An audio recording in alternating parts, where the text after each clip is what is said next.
Durga jewellers తెలంగాణలో మొట్టమొదటి factory outlet మన కొత్తపేటలో ఫిబ్రవరి 14న గొప్ప శుభారంభం. ఇవాళ వారికి ఏదన్నా మంచి ఆలోచన ఉంటే వారు ఏం చేయాలంటే ఈ కాంగ్రెస్ చెప్పిందనా సిపిఐ పార్టీ మాట్లాడిందని ఆ పద్ధతులు అవసరం. నిన్న చాలామంది పాత్రికేయులు 100 మంది అక్కడికి వచ్చారు.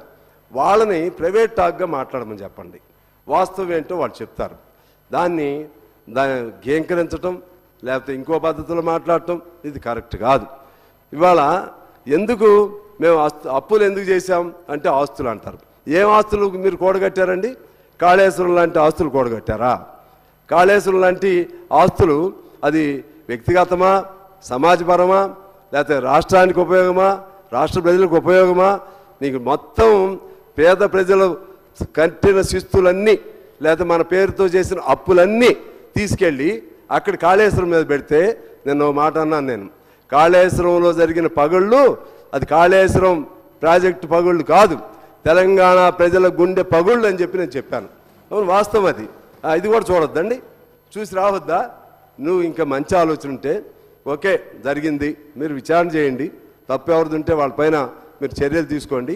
కానీ వెంటనే దాన్ని మరలా ఆ ప్రాజెక్టుని వృధా కాకుండా ఆ ప్రాజెక్టుని వాడుకలోకి ఆచరణలోకి తీసుకురండి అని సలహా ఇవ్వాలి. అటువంటి ఆలోచనే లేదు. అదేవిధంగా ఈ బడ్జెట్కి సంబంధించి ఎన్ని మాటలు అంటే జనరల్గా వింటా ఉంటే అసలు ఏం చేయాలి ఈ ప్రభుత్వం నాకైతే అర్థం కావట్లేదు. ఒక లాజికల్గా ఆలోచన చేసేటప్పుడు మరి ఏం చేయాలి, ఎలా చేయాలి, ముందుకు ఎలా వెళ్ళాలి, దానిపై సలహాలు ఇవ్వండి. దానిపై సలహాలు ఇవ్వకుండా నువ్వు ఎప్పుడు చస్తావు, నువ్వు నిన్న నువ్వు గెలిచావు కాబట్టి నువ్వు తొందరగా సావాలి, నువ్వు చస్తే ఆ కుర్చీలో మేము కూర్చోవాలి, ఈ ఆలోచనలు చేయకూడదు అనేది నా అభిప్రాయం అధ్యక్ష. ఎందువల్లంటే మేము మన కరీం శ్రీహరి గారు చాలా చెప్పారు.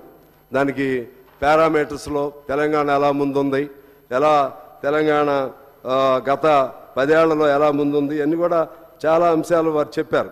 నేను అదే పద్ధతిలో నేను మాట చెప్తాను. ఒక నీతి ఆయోగ్ తీసినటువంటి రిపోర్ట్ ప్రకారంగా మనం జాతీయ బహుముఖ పేదరికంలో 18వ స్థానంలో మన తెలంగాణ ఉంది. పౌష్టికాహార లోపం, పోషణ లోపం 31వ స్థానంలో మనం ఉన్నాం. సెంటుకుంట ఆస్తి కూడా లేనటువంటి వాళ్ళు ఉన్నటువంటి దానిలో 12.79% ఉన్నాం. పాఠశాల విద్యలో 23వ స్థానంలో మనం ఉన్నాం అధ్యక్ష. లెర్నింగ్ నేర్చుకునే విధానంలో 12వ స్థానంలో మనం ఉన్నాం. యాక్సెస్ 19వ స్థానంలో ఉన్నాం. మౌలిక వసతుల కల్పనలో 21వ స్థానంలో ఉన్నాం. ఈక్విటీలో 26వ స్థానంలో ఉన్నాం. గవర్నెన్స్ ప్రాసెస్లో 26వ స్థానంలో ఉన్నాం. ఒక హెల్త్ పెర్ క్యాపిటా ఆ రెండు మాత్రం 6 స్థానంలో ఉన్నాం. మరి వీటన్నిటికీ ఏం చెప్తారండి? ఈ 10 ఏళ్ల కాలంలో మేము చాలా చేసామన్నారు కదా. అసలు పేదరికంలోనే మనం 18వ స్థానంలో ఉన్నాం. పెర్ క్యాపిటా ఉంది 6వ స్థానం. పెర్ క్యాపిటా ఉన్నటువంటి అది మరి పేదరికం ఎందుకు తగ్గించలేదు? పెర్ క్యాపిటా లెక్కలు మన అందరూ తెలుసు. ఎస్జిడిపి, జిఎస్డిపి మనకు తెలుసు. ఇవన్నీ పేదవాడి రూపాయి, పెద్దవాడి లక్ష అన్ని కలిసి లెక్కలేసేవి. ఆ లెక్కల్లో కొద్దిమంది డబ్బులే ఇప్పుడు పెర్ క్యాపిటా ఉంది సార్.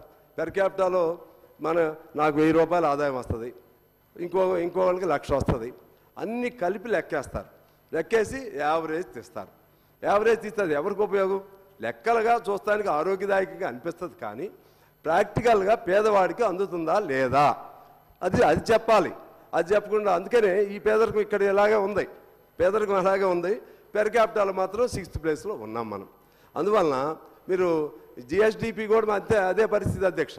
జిఎస్డిపిలో కూడా మనం అప్పుడప్పుడు మన జాతీయ జీడిపి కంటే మనం బాగున్నట్టు కనపడతాం. అది దేశంలోనే అదే ప్రాబ్లం, రాష్ట్రంలో కూడా అదే ప్రాబ్లం. ఆ విధంగా ఆ లెక్కలు కేవలం ఆ లెక్కల ద్వారా మనం ధనిక రాష్ట్రమా పేద రాష్ట్రమా ఇటువంటి లెక్కలు వేసి ప్రాక్టికల్గా ఈ రాష్ట్రంలోనూ ఈ దేశంలోనూ పేదవాళ్ళకి అన్యాయం చేసేటువంటి పద్ధతుల్లో ఈ ప్రభుత్వాలు బడ్జెట్లు రూపకల్పనలు ఉన్నాయని చెప్పి నేను భావిస్తూ ఉన్నాను అధ్యక్ష.